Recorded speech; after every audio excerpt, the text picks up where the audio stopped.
All right. Welcome back, everyone. For those of you who may have come in a little bit later, I introduced just briefly myself. I'm Kirsten, and really always so happy to serve this community when I come in as a visiting teacher. And yeah, really good to see some people and some names that I know. Oh, is that Leslie? Leslie. Hi. Wow, that's a treat. Um, so tonight I thought, I actually had the privilege to sit for 2 months of retreat this year, February and March. And so I'm still a bit in the integration phase here, a few weeks after spending that time in silence. And one of the things I found just so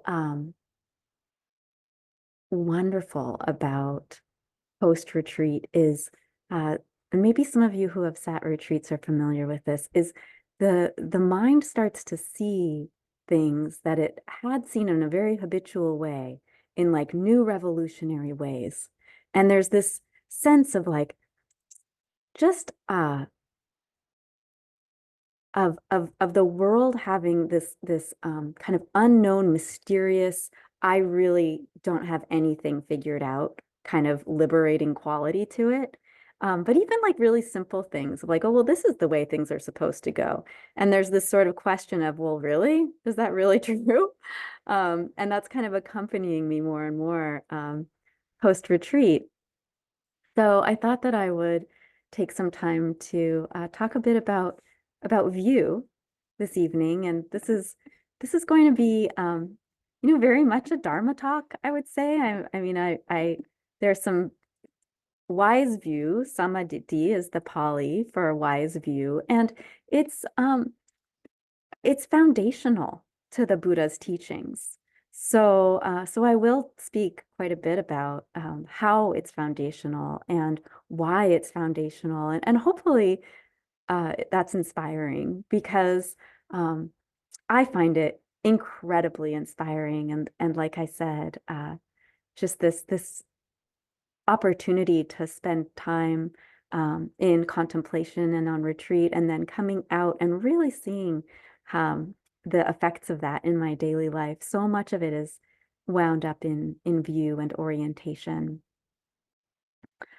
So, like I said, samaditi. Ditti is translated as view, and then sama is actually it's sort of the root word for bringing things together. So sometimes people have translated it actually as complete view, and it's also um, regarded as what prepares us to take on the Noble Eightfold Path of the Buddha. And so sometimes the idea of it being complete also means that all the other path factors are in it. So there's this real fullness to it. And there's this intention in Wise View in this preparatory phase of the Eightfold Path to really see things clearly. So it's like starting out by seeing things clearly, and the freedom of the clear seeing, that's what frees the mind and the heart from suffering. So I'll expand on that a little bit, but just to sort of situate the importance, the fullness of that. And really, you could even consider Wise View, the perfection of Wise View, as enlightenment or freedom or liberation, because it's the view or the orientation to the world where there is no delusion, there is no hatred, there is no greed in the mind. So there is just that capacity to be with experience in its fullness, in its simplicity, in its clarity, to really be present for what's here. There's Ajahn Sumedho, who's the student of Ajahn Chah, a very foundational figure in this Theravadan insight lineage. He actually would describe the teaching of the Buddha is the understanding of the way things are. The understanding of the way things are. And that's so related to being able to look, to see clearly, to be awake. So reflecting on the concept of view, the idea of it, really as seeing, as looking, a way of looking, an orientation to the world. And because of this, it's actually quite foundational. I mean, we can't really engage in the world without views. There's always an orientation that we're holding. And so the pointing here is, how clear of greed, hatred, and delusion can that orientation be? Because it's so much related to how we're acting and responding in the world and relating to our experience. How we see the world is directly related to how we engage in the world. And that this idea of being fixed to views, so committed to this is the way things are, really sort of distorts the reality that everything we experience is being filtered by conditioning. Everything we experience. And so when we don't recognize that and acknowledge that, it can really keep us stuck in this fixed idea of who we are, who others are, how the world is. There's a limited understanding of ourselves, and it can even be claustrophobic. I mean, if we even consider our meditation practice, that these views of, I can't do this, or I'm great at this, or I was better at this last year, or I need to do a retreat in order to sit well or have concentration. These are all views, and they can give us stability in a changing world. And that might be one reason we cling to them so tightly, but they also keep us very limited in the ways in which we can understand ourselves and others and engage. There's an example I like to give. So in my haven't in my previous life, it feels like now, wasn't that long ago, but working really directly with water mediation and water collaboration, I would find that, I would work with these communities where people would be trying to come up with collaborative practices for managing shared waters. And there can be a lot of friction and a lot of debate and a lot of conflict. Um, and what was really interesting is, so I would be in these rooms and there would be an irrigation district manager who would be, the view of water was, something that is fungible, that's tradable, that's worth money, that supplies water for crops, or the water is used for crops. That's its purpose. There would be, city representatives who would want maybe water in stream for aesthetic, recreational purposes. I would work a lot with tribal members for whom water is so deeply associated with, linked with their way of life, with creator, with mystery, with who they intrinsically are. And so we would all be talking about water, but it was so clear that we're not talking about the same thing. There are all these different views of water. And in working with these groups, it was untangling that and getting at, what is it that you are seeing? What is it that you are knowing when you speak of this common term of water? And it wasn't even that we needed people to change their view, but simply recognize that it's a view. It's just a view. And that was just so important, pivotal to making, to bringing people to some consensus and agreement around water management. So I love this quote from the Buddha. Those who cling to perceptions and views wander the world offending people.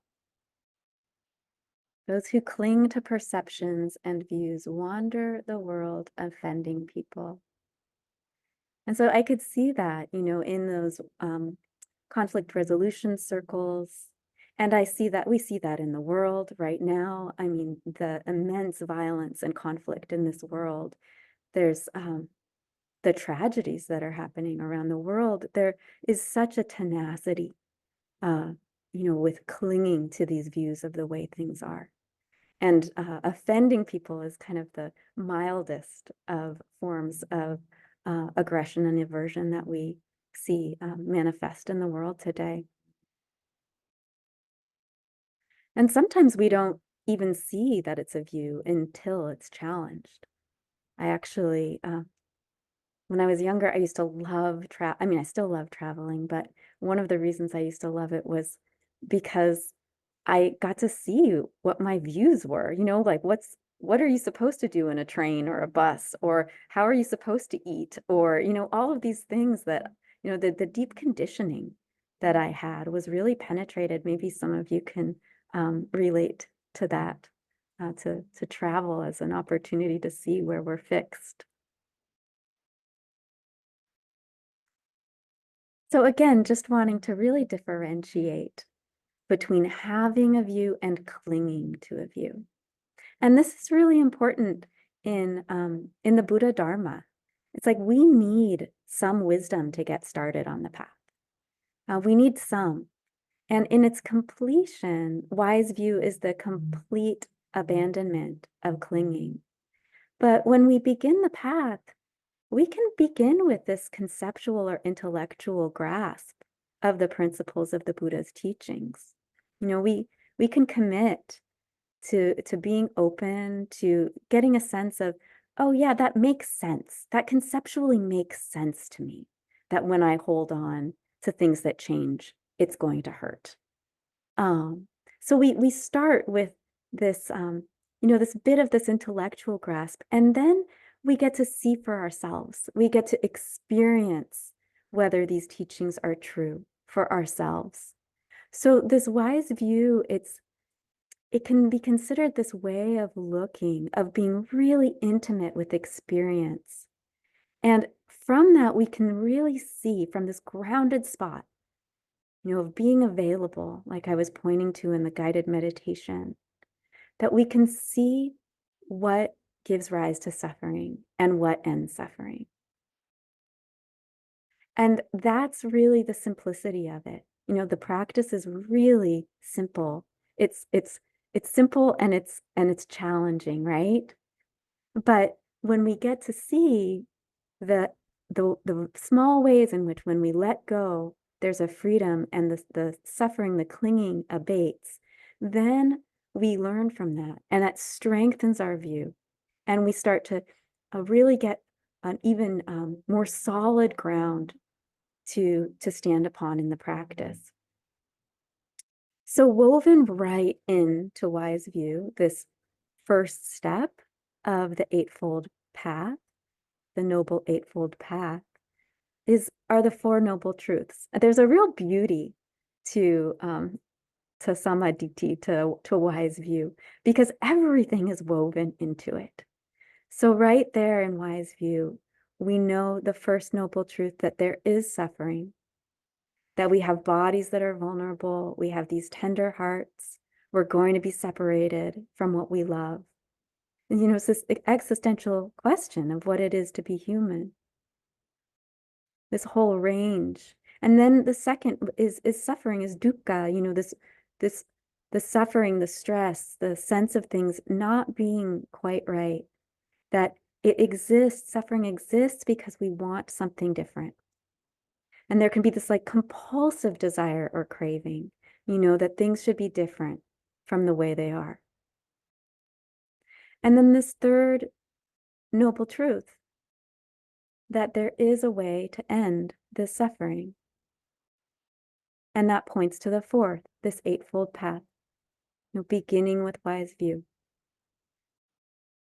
So the lists make it seem really complicated, but it comes right back to just looking at our experience, noticing where it hurts and exploring why and letting go.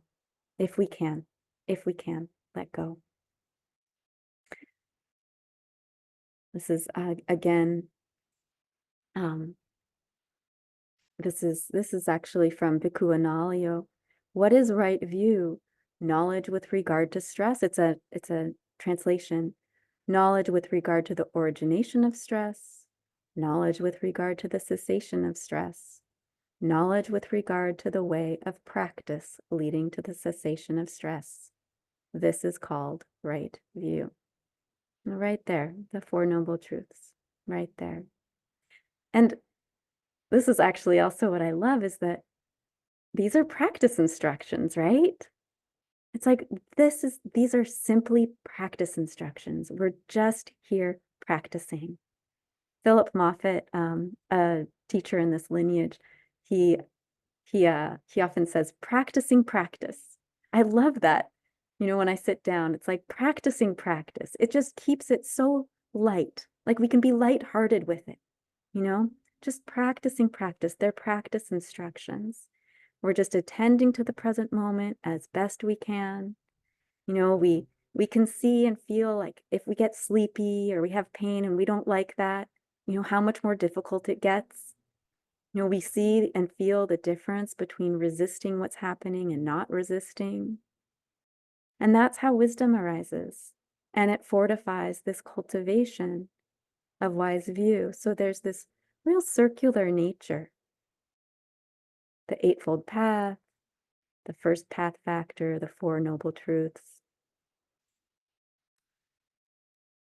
I think I have, I love this quotation from Pema Chodron, a Tibetan teacher, and I'm pretty sure I've shared it in this Sangha before. So please forgive me if it feels repetitive, but it's so applicable to this this conversation. So I want to read it again. And she writes, there's a common misunderstanding among all the human beings who have ever been born on the earth that the best way to live is to try to avoid pain and just try to get comfortable.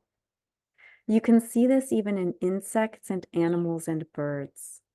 All of us are the same. A much more interesting, kind, and adventurous and joyful approach to life is to begin to develop our curiosity, not caring whether the object of our inquisitiveness is bitter or sweet. To lead a life that goes beyond pettiness and prejudice, and always wanting to make sure that everything turns out in our own terms. To lead a more passionate, full, and delightful life than that, we must realize that we can endure a lot of pain and pleasure for the sake of finding out who we are and what this world is, how we tick and how our worlds tick, how the whole thing just is. If we're committed to comfort at any cost, as soon as we come up against the least edge of pain, we're going to run. We'll never know what's beyond that particular barrier or wall or fearful thing.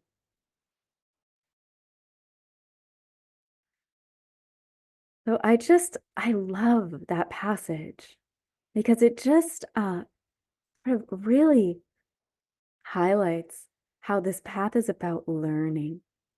And it's what ennobles us, this noble Eightfold Path, you know, to connect with our suffering in this way.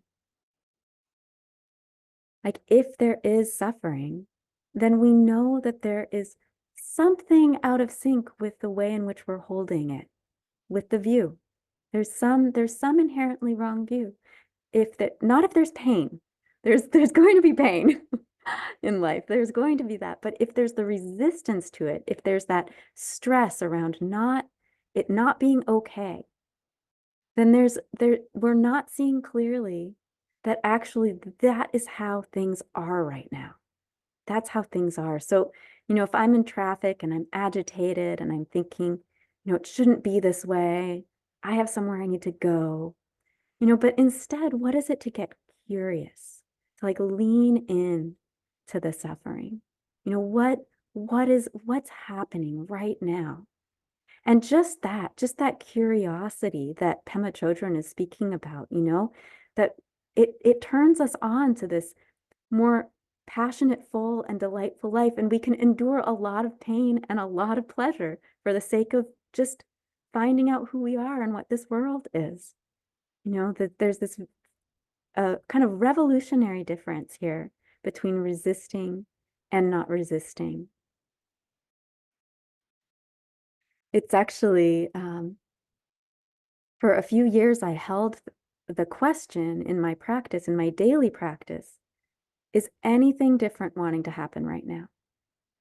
You know, or am I wanting anything different to happen right now?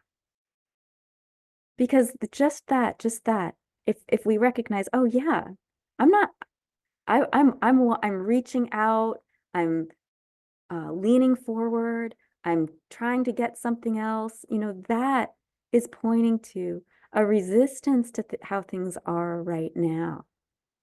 And that's not to say that we don't also have aims and intentions, and we put our energy into manifesting things in the world. But can we do that from a place of being where we are, of staying where we are, of being at peace where we are now, while also being engaged in the future that we are inclining the mind and heart towards?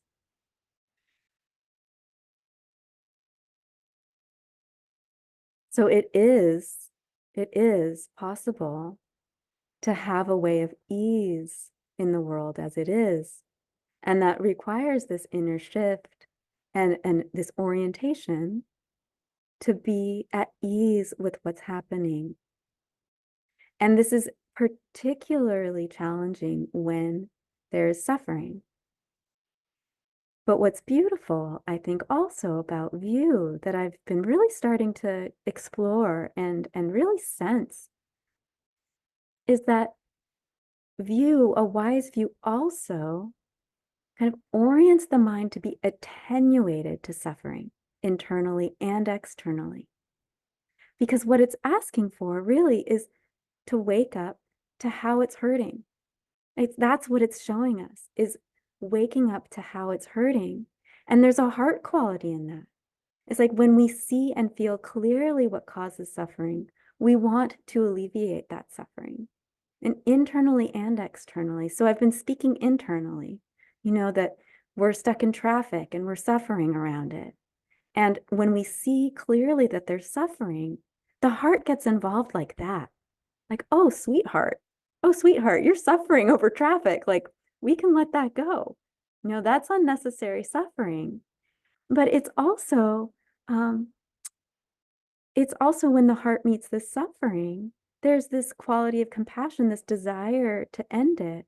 And that ends up showing up in our external lives as well. So it really is, in some ways, this cultivation of the Brahma Viharas, these abodes of the heart. It's what sees the suffering, and in simply seeing it, the compassion is there to alleviate it. And we are then asked, in seeing clearly, in not resisting what's happening, but leaning into it and learning from it, giving something our unconditional attention. It can change on its own, and it can also bring and incline an appropriate response. Maybe some of you have heard or read the quotation attributed to this 9th century Chinese Zen monk, and he was asked by his followers, you know, what have you learned after a lifetime of practice? And he replied, to have the appropriate response. To have the appropriate response. And so that is so much, again, what this clear seeing, this wise view that really starts to give us this appropriate response to our own experience internally and to our relationship to all beings in this world.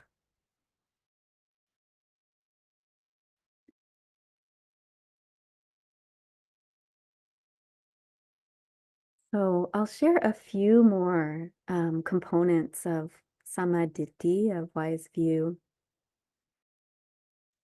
One is that we end up seeing, when we see clearly, the conditioned nature of experience.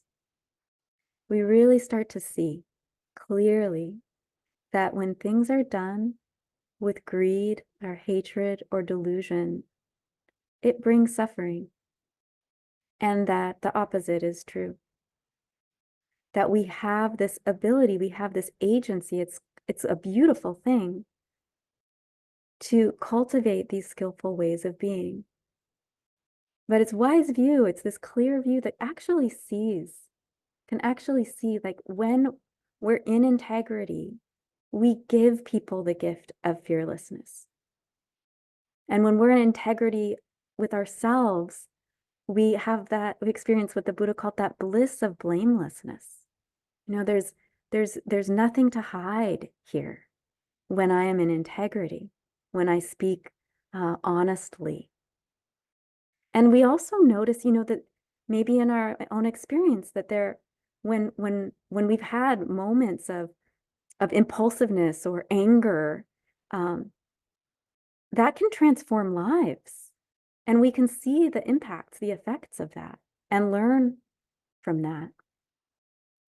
One of the Buddha's first teachings to his son, Rahula, was directly related to this. It's a beautiful teaching. He would say, you know, Rahula he encouraged Rahula to reflect on actions that he was planning to take and see, well, are they skillful? Are they wholesome? While being engaged with that action, or while thinking about engaging in that action, is it beneficial? And then he would say, and if you're in the middle of it, reflect on the action. Is it skillful? Is it wholesome? Is it beneficial? And then if you've already done it, you know, sometimes we do these things and we don't think beforehand. We still have an opportunity to learn from it. We can look back. He had told his son, you know, even if you've already done it, look back and learn from it. Was it skillful? Was it wholesome? Was it beneficial? You know, so this is, again, something that's very much a facet of wise view, is being able to see the conditionality, the causes and effects, and learn from that. I mean, we see this in countless ways, that, you know, when the earth is seen as a resource, as a thing, you know, that we can't trash our home or oppress certain segments of humanity, and that doesn't affect everyone. We see the consequences of these actions on these large global levels as well. So really, this first step of this eightfold path is this orientation where we really understand that everything we do has consequences, and that there are choices to make along the way. And there's an integrity to that. I mean, I love that the path is called noble, because it feels like, oh, there's this integrity here. There's this nobility here.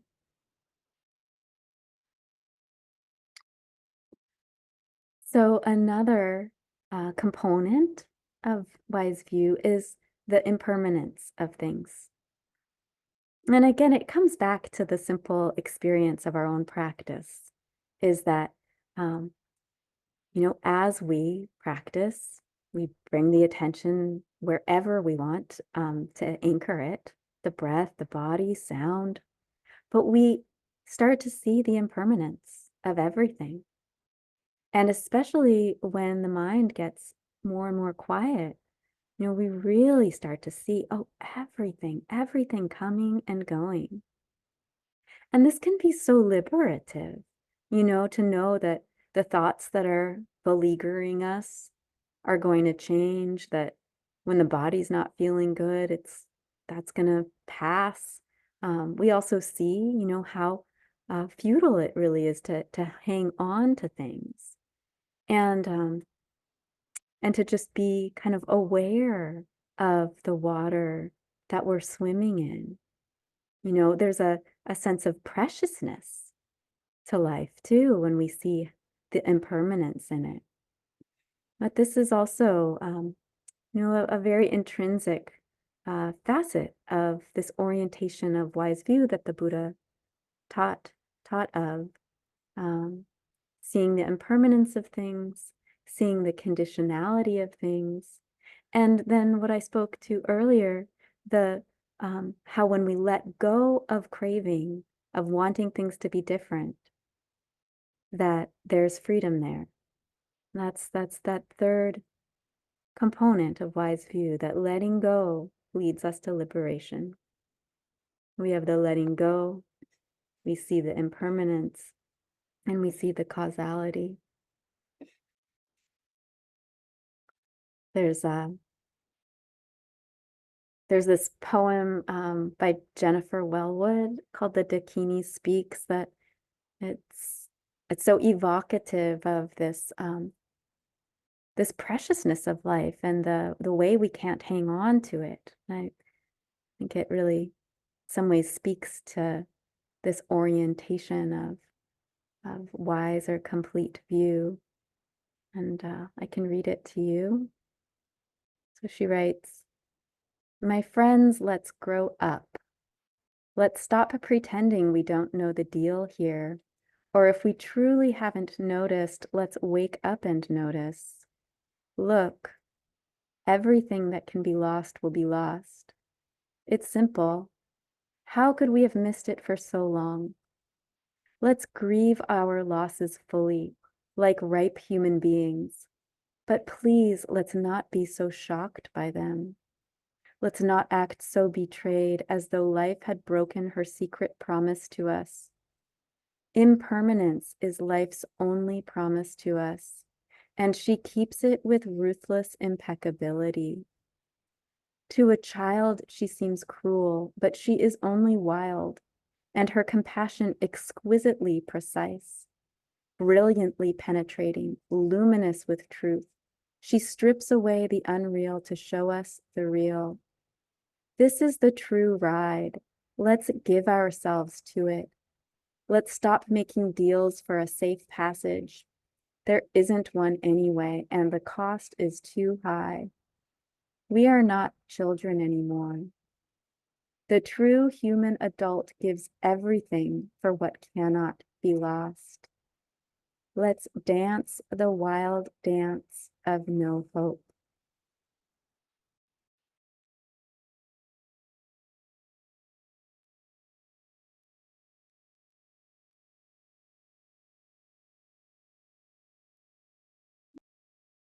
And speaking of hope can be a Dharma talk on its own.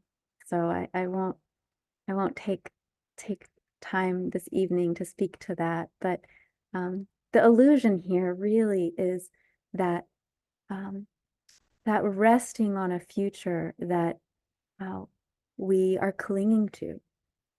And so what is it to be fully engaged with our lives, be fully engaged with this open-hearted way of relating and responding to the suffering in the world without clinging to a hope for something to be a certain way when we don't know how it's going to turn out, but we do know what it is to live with a responsive, open heart, and that's what we can do. That's what we can do.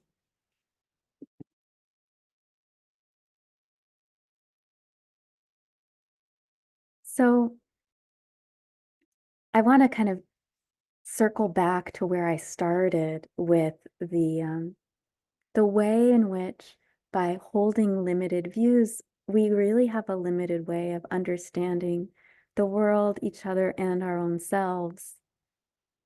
And in some ways, that speaks directly to this fundamental characteristic of the Buddha's teachings, this concept of anatta, of this insubstantiality of self, of the way we understand ourselves anyway, to be solid, kind of fixed beings. And this, I want to end here simply because it's so, again, much part of wise view, is recognizing experientially, that this idea of myself, it's constantly changing. This is Ajahn Sumedho again.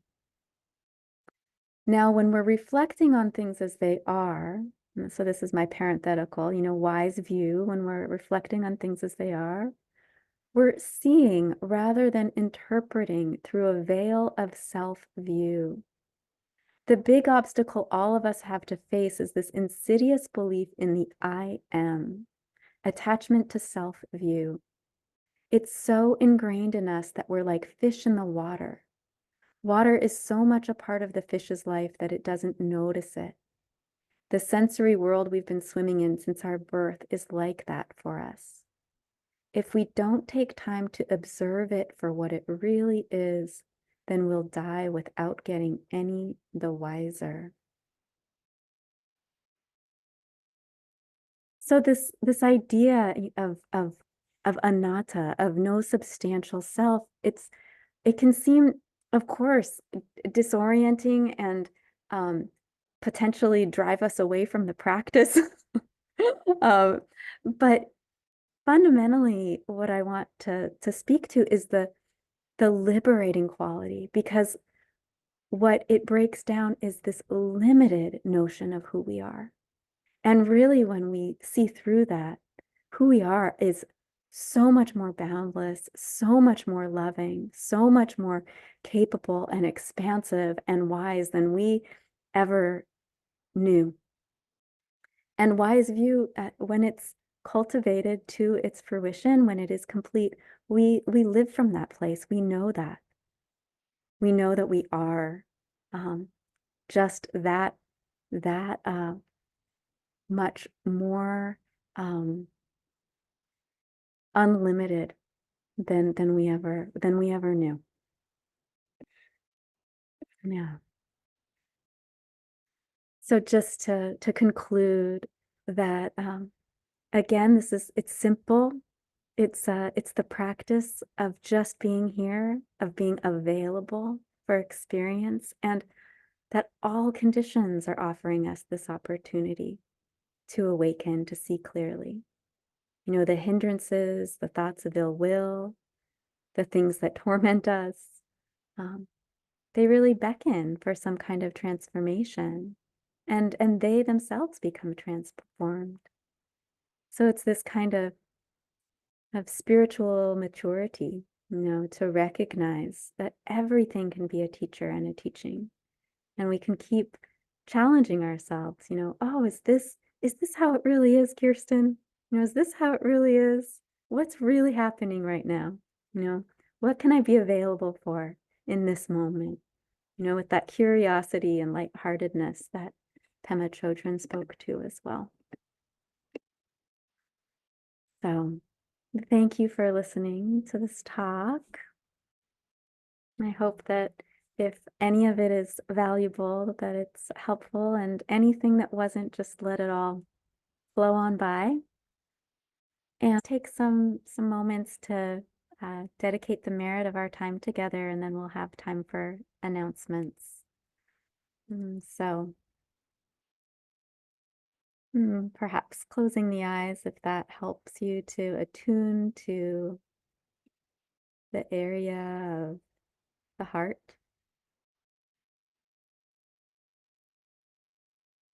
Just sensing the integrity, the intention of being here together, that there's a generosity to that, a real care to that. And recognizing all of us here share that generosity, that care, to be invested in a practice that might be simple, but it's so not easy. And may the merit of our time together spent in practice and exploration be of benefit to all beings. May all beings everywhere be safe from harm, be healthy of body and mind.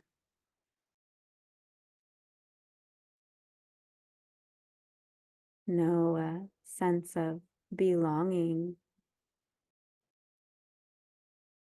in the world. May all beings everywhere be peaceful and free of suffering.